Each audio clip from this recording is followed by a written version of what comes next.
by not losing too many.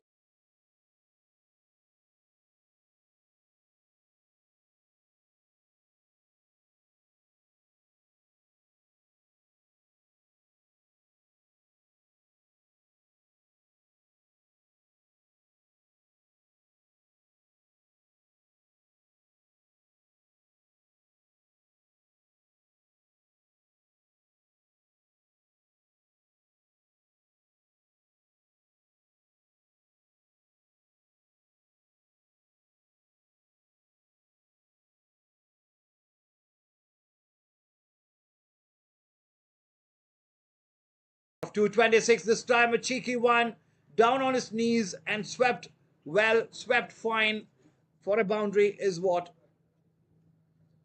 Scotland really getting a move on here. And from a Namibian perspective, they want to tighten the screws a little bit. You just can't afford to concede boundaries like this, and all of a sudden you will see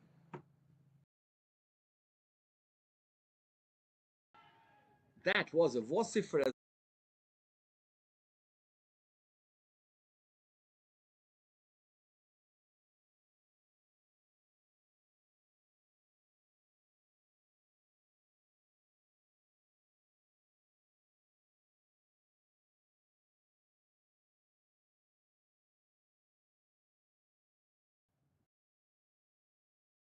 Interested. He says no.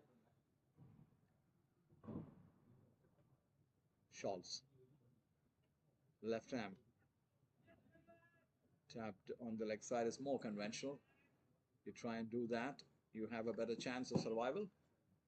But fancy shots and reverse sweep also come with a high rate of risk written on it. It's like some investments. But sometimes the rate of return may not be in alignment with the risk. And that's where your judicious thinking comes into the picture. That's tapped away gently. There's a gap there. By the time the fielder comes around, there's enough time for the batsman to cross over for a single. That's good cricket. You don't always need to hit boundaries. You can't always hit boundaries. And what you do is ensure that the scoreboard keeps ticking with singles and twos. This is looking ominous, this partnership. And look at Macmillan, 47 of 17. Again, it's not a disciplined effort, one has to say, drifting down the leg. And a misfield, allowing the batsman to come back for a second one. That ends the over. 7 gone. It's 74 for 1. They are in pursuit of a target of 227. Scotland. This is after Namibia won the toss, decided to bat first. The openers putting on a great show, a launch pad, and maybe they might be a trifle disappointed with not scoring a few more than they actually did. But make no mistake, 227 is a good target for any team. We earlier mentioned about the history of Namibia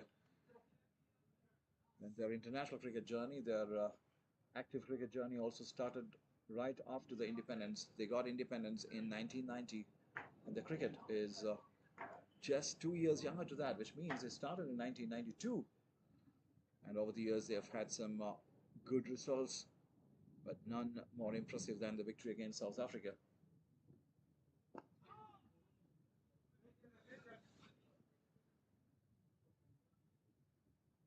But if you look at the history of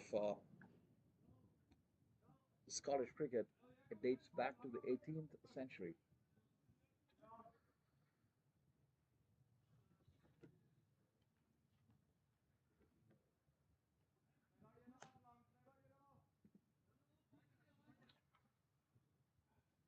When you concede 226, the bowlers ought to suffer a little bit.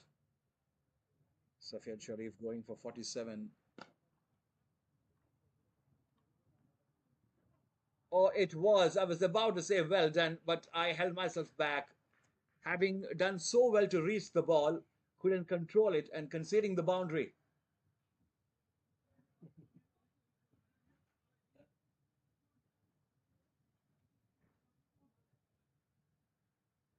he would be the first one to put his hand up and say, yes, I could have done better there. Oh, in the air, deceived it. Freilink. Oh, this was a really good attempt by Freilink. He did extremely well to get there, but couldn't quite hold on to it. Maybe when his elbows hit the ground, the ball popping out, that will go down as a drop chance.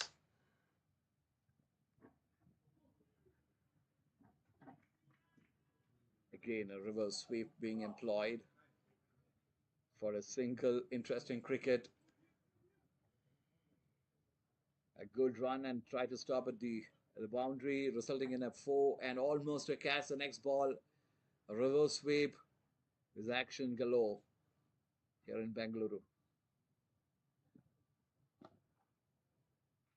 This one in the air.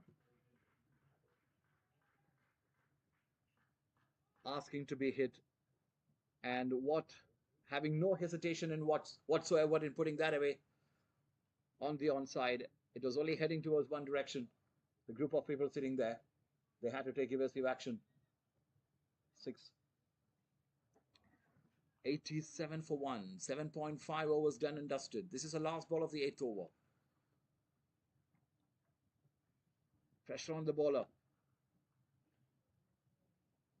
It was hit with tremendous power. Well done this time, keeping the ball in play. And a teamwork there. The fielder getting assistance from his teammate. 2 runs for the taking. And that ends over number 8.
It is slightly ahead of the required run rate, but that can change with a wicket or two.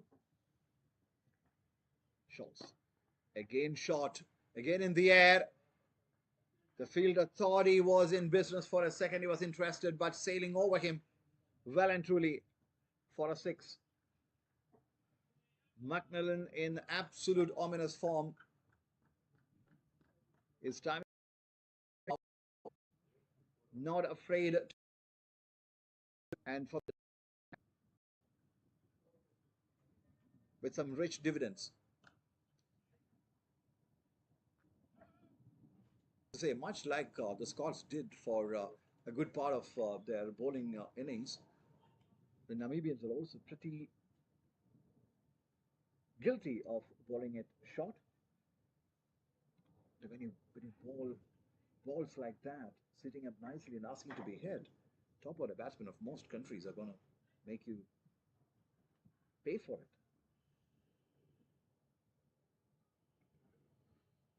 Last ball of the ninth over. Again a reverse sweep. Again straight to the fielder. That is a wicket.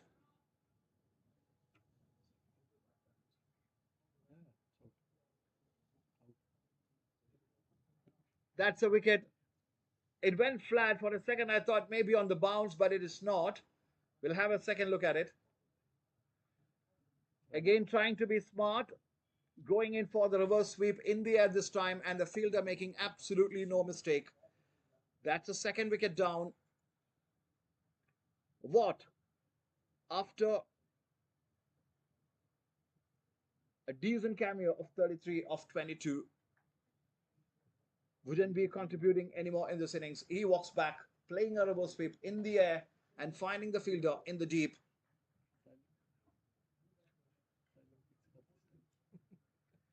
And Namibia will experience a sigh of relief.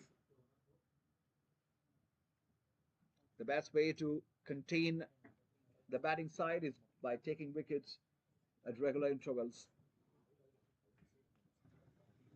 That's the equation.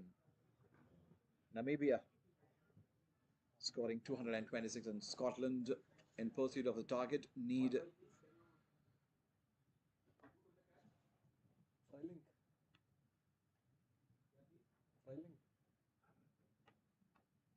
Good catch.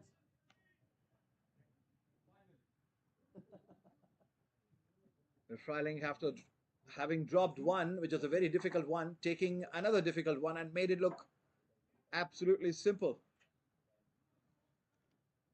There you go.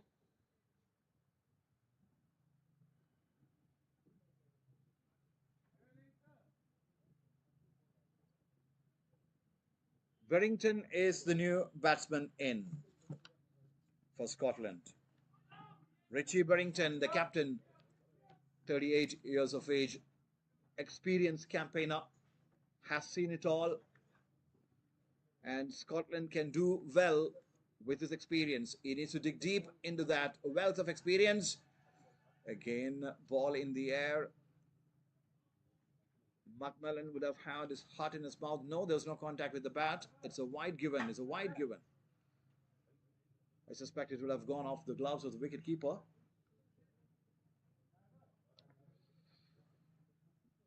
It's warm, but very, very pleasant here at the Center of Excellence facility. One of the three grounds, state-of-the-art facility here at the Center of Excellence in Bengaluru. There's a second match of the men's T20 World Cup warm-up series. Turning it on the leg side. The fielder coming around. Comfortable single taken. With that single, Macmillan is back on strike. Isn't he batting like a dream? 63 of 24. He's been in a murderous mode. From a Scottish perspective, they would want him to stay there. And again, if you ball like that, it is a freebie. Didn't have too much to do, just stood and delivered. That ball was asking to be hit. And Macmillan said, "Thank you very much. I will do that any day." And that takes his score to 69. Scotland moving to 113 for 2 in the 10th over. Reverse sweep in the air. The fielder was excited, but the ball landing in no man's land, and even worse for Namibia, running down to the fence for 4. Runs are coming thick and fast in spite of the wicket.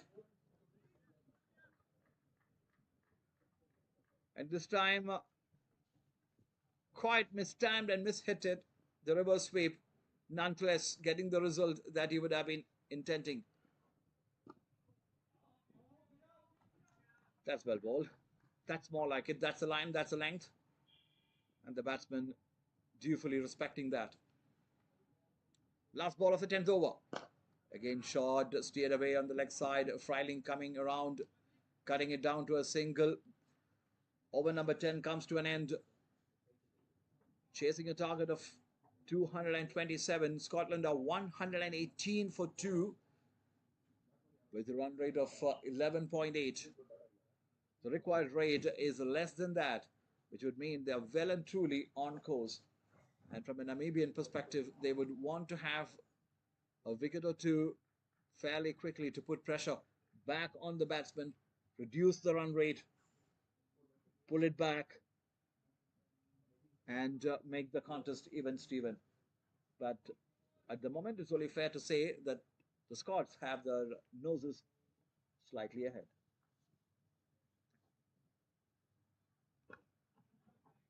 Shaw's coming back into the attack for his third over.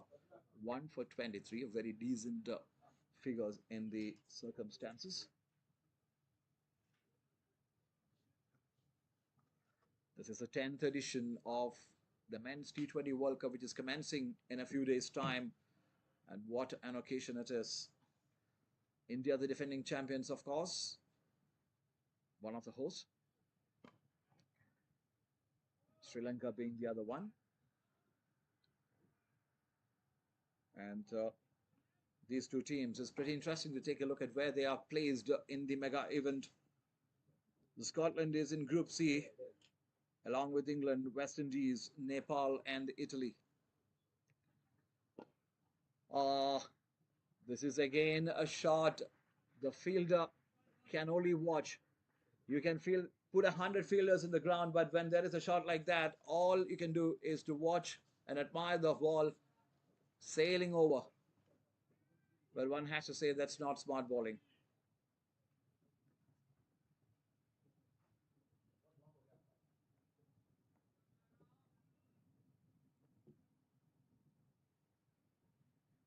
Macmillan motoring his way to 81. A century beckons. What it has done is, after that early wicket and slight pressure early on, he has eased the pressure. Not only eased the pressure, he has played himself into a position, his team into a position where they don't have to take any undue risk. All they need to do is to play. Talking about undue risk, it's almost like a commentator's curse there. But luckily for Macmillan, the ball falling well short of the fielder, charging in. Just coming back to the group that Scotland is placed in. They're placed in Group C, England, West Indies, Nepal, and Italy, the other teams. Italy making their presence at the highest level for the first time. And oh boy, didn't they have a good start? They got off to a good start in terms of preparation by beating Canada the other day in a match in Chennai. And the fans would expect a good Scottish performance, which has been with the bat so far. But they will also be a little concerned about the bowling, conceding far too many runs in the initial overs. And that also brings us to the end of over number 11. 11 gone is 130 for 2 in pursuit of 227 to win this match 2 of the ICC Men's T20 World Cup warm-up series in Bengaluru.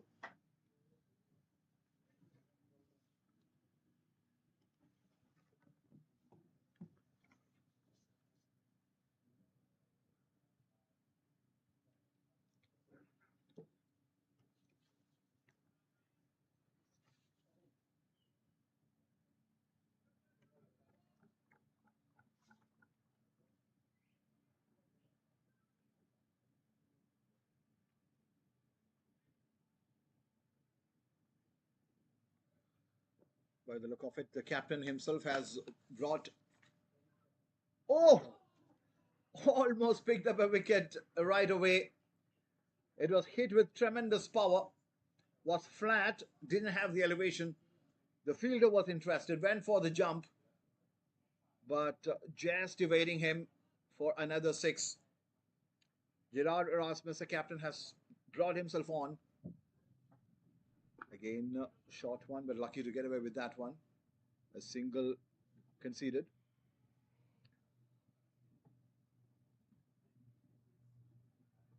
Richie Berrington, the captain, not having to do much in this partnership. Macmillan taking the onus upon himself to do the scoring. And why not when you are in that kind of scorching form? Oh, that would have been a close one had the fielder picked it up, but not quite.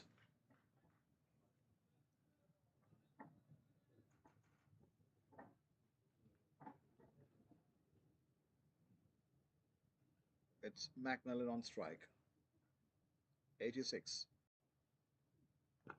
Again on the shorter side. This time gently tapped on the leg side. Freiling running all the way in, and in the meanwhile, the batsman having sufficient time to finish a couple of runs. Macmillan inching his way towards his 100. 88. Oh, needless, one has to say, trying the cheeky one.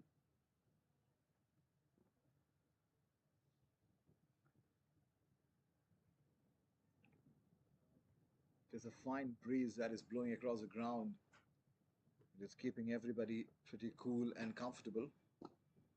This is pushed on the offside. The fielder doing the tidying up. A single coming off it.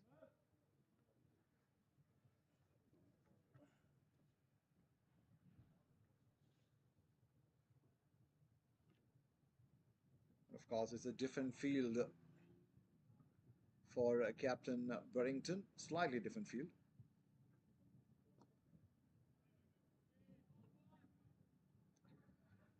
That ends over number 12. It is 142 for 2, Scotland. They seem well and truly on course to chase down 227, which is the target. 8 overs to go.